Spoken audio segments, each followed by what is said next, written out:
നമ്മളൊരു business run ചെയ്യുമ്പോൾ അതിലേറ്റവും ഡേഞ്ചറായി നമുക്ക് സംഭവിക്കാവുന്ന ഒരു കാര്യമാണ് ദ കൺഫർമേഷൻ ബയസ്. എന്താന്ന് വെച്ചാൽ നമ്മളൊരു 10 പേരോട് നമ്മളെ ബിസിനസ് നമ്മുടെ സർവീസിനെ പറ്റി അഭിപ്രായം ചോദിക്കുമ്പോൾ അതിലൊരു 5 പേര് അല്ലെങ്കിൽ 8 പേര് എന്തെങ്കിലും നെഗറ്റീവ് പറഞ്ഞിട്ടുണ്ടെങ്കിൽ നമ്മൾ അതേപടി ഇഗ്നോർ ചെയ്യും. ബാക്കി 2 പേര് എന്ത് പോസിറ്റീവ് പറഞ്ഞോ നമ്മൾ അതും വെച്ച് അതാണ് നമ്മുടെ കമ്പനീൻ്റെ സത്യം എന്ന് വെച്ച് നമ്മൾ മുമ്പോട്ട് പോകും.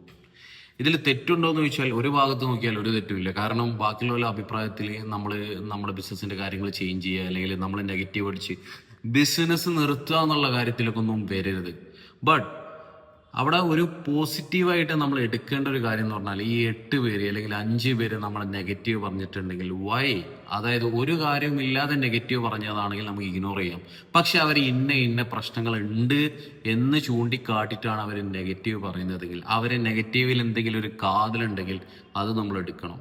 അവരുടെ നെഗറ്റീവ് എനർജി എടുക്കാനല്ല, അവർ പറയുന്നതിൽ എന്തെങ്കിലും കാര്യമുണ്ടോ എന്ന് ചെക്ക് ചെയ്തിട്ട് ആ കറക്ഷൻ നമ്മുടെ സർവീസിൽ നമ്മുടെ പ്രൊഡക്റ്റിൽ നമ്മൾ വരുത്തണം.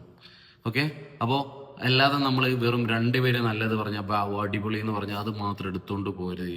This is called confirmation bias. അതായത് നമുക്ക് അനുകൂലമായിട്ട് സംസാരിക്കുന്നവരെ മാത്രം അഭിപ്രായങ്ങൾ എടുക്കുക അല്ലെങ്കിൽ ആ കൺഫർമേഷനിൽ എത്തുക എന്നുള്ളൊരു കാര്യമാണ്.